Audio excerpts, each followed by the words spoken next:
Did You Have to Love Me Like You Did by the Coconuts sans Kid Creole. My guest is Adriana Kaegi of the Coconuts on Revenge of the 80s Radio. Adriana, Did You Have to Love Me Like You Did was from an EP by the Coconuts without the kid as a performer and produced by Darnell. What were some of the things musically you wanted to do with that album, as it was a showcase for the talents of you, Cheryl Poirier, and Taryn Higgy? Well, it came about because we asked August Darnell for royalties with Kid Creole and the Coconuts since we were, as popular as he was.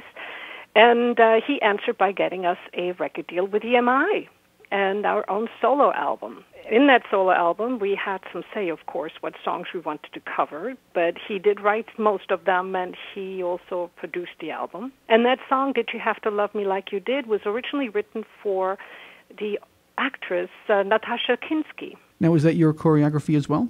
That was my choreography in the video, yes. As a matter of fact, on one of your websites, they have a picture of you and the other Coconuts with those costumes on. It says designed by Adriana Kaegi, so it's your costume design as well. And that picture is actually on kidcreoleandmycoconuts.com. We'll talk about that later on during this conversation. But as far as the Coconuts EP, was it more of a side project, or was there a plan to do more Coconuts-only releases?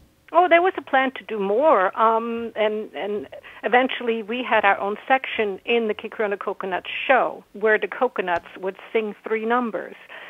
We did produce a second solo album for the Coconuts that only came out in Japan, and that was called Killer Bees. Killer Bees. We're looking forward to hearing some of that on Revenge of the 80s Radio in the future. There are also some other side projects by members of Kid Creole and the Coconuts.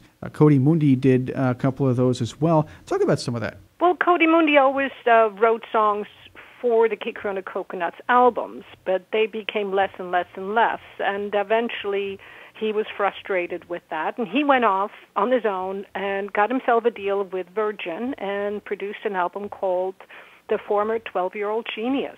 You formed another group, Adriana, called Boomerang with Cheryl Poirier and Perry Lister. There was an album and a very well-done cover of Nancy Sinatra's hit, These Boots Were Made for Walking. You had a lot of potential and talent there, but it didn't last very long. Talk about Boomerang.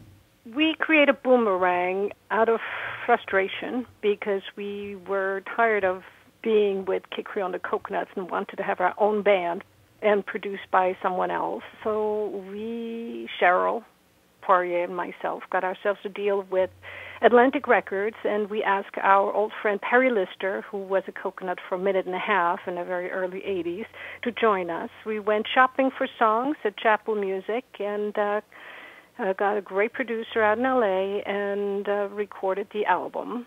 It came out, we did a video, we did a couple of live shows, but didn't have major support from the label, and it went nowhere. Adriana, you recently produced a video documentary, Me and My Coconuts, that told the story of Kid Creole and the Coconuts in its entirety. We're going to get to that soon, as we've mentioned before. But what happened that caused the fall of the band and you to leave? Well, there was the rise to fall and the rise again. So the band never actually split. A lot happened. When there's success, everybody shares the good times, and then things don't go so well because the lack of hits will also bring a lack of tour support. And to tour with such a large entourage is very costly. So our gigs from touring 9 months out of the year was cut back to touring maybe 3 months out of the year. So it was harder and harder to make money and to put on the kind of quality show that we wanted to put on. Along with that also came bad blood and just tension and frustration within the organization and the characters involved. That kind of led with Mundi leaving and me leaving and then Cheryl leaving. But basically it really had to do with the fact that there just wasn't any money to be made with that entourage anymore at that time. What people don't see on stage are the minds behind those who are performing. And history should also note that you're a top-notch business person, from actually forming Kid Creole and the Coconuts, your various projects, your innovative choreography. It should also come as no surprise that you have built and developed one of the most successful internet marketing enterprises in the world, Dear Addy Productions. Talk a bit about that. Well, when I discovered the Internet in 1996, I was hooked. I immediately had my own website and started doing an interactive cyber cabaret. It was the first interactive cabaret ever on the internet. It was voted best live webcast by Yahoo and CNET at the time. And it was a cabaret I produced from the Knitting Factory here in New York, and I had 7 artists on in 1 hour. So very fast-paced, short attention span. But, of course, there was no large audience at the time, but I did see the large potential that the internet can have and will have as far as getting a message across. And then I pioneered in bringing the runway fashion shows from New York, Paris, and Milan live to the internet as well as on demand. And I earned myself the nickname Queen of Stream at the time. And then with the .com bust, and basically everybody was just waiting for the fast connections to come about. And now that they're here, I've always known, I just didn't know how or when, the internet would be the best marketing tool ever, because you can market to a target market, very specific, like-minded people at a very low cost, rather than putting an ad out and you get 1 million people to look at your ad, but only 1,000 people of that 1 million are actually interested in what you're saying or what you're selling. For example, for music, it's very important to know what category of music are you selling, because you're not going to sell a down-tempo style of music to heavy metal lovers. It makes no sense.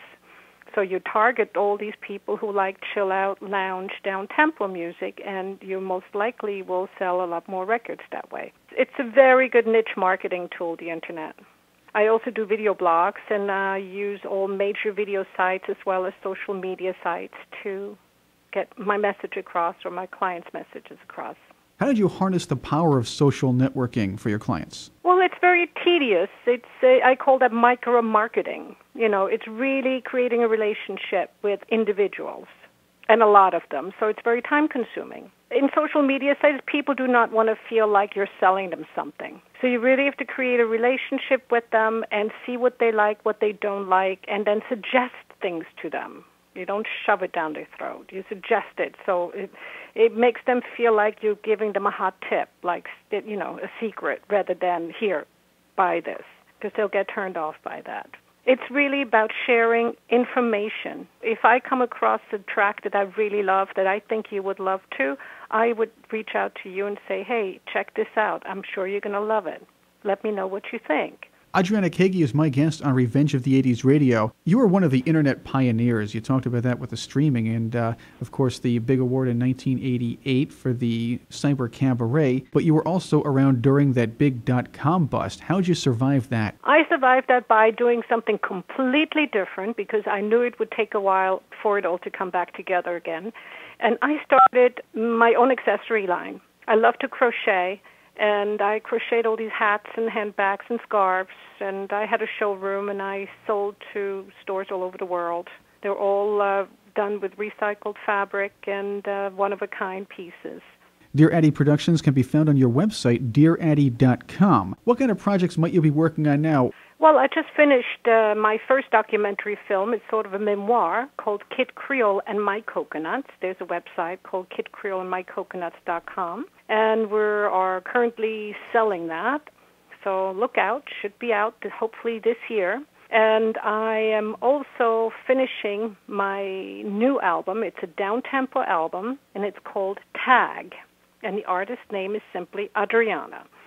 Now, Tag should be available. I'm only distributing it digitally mid-March. So you'll be able to download it on iTunes, eMusic, Amazon, and pretty much 10 of the major online music distributors. And we're going to talk about that very, very soon. Adriana Kaegi, Mama Coconut, is my guest on Revenge of the 80s Radio. We're going to talk about Adriana's recently completed documentary on her time in Kid Creole and the Coconuts, her new, soon-to-be-released album that we just mentioned, and play a world premiere track from Adriana straight ahead on Revenge of the 80s Radio.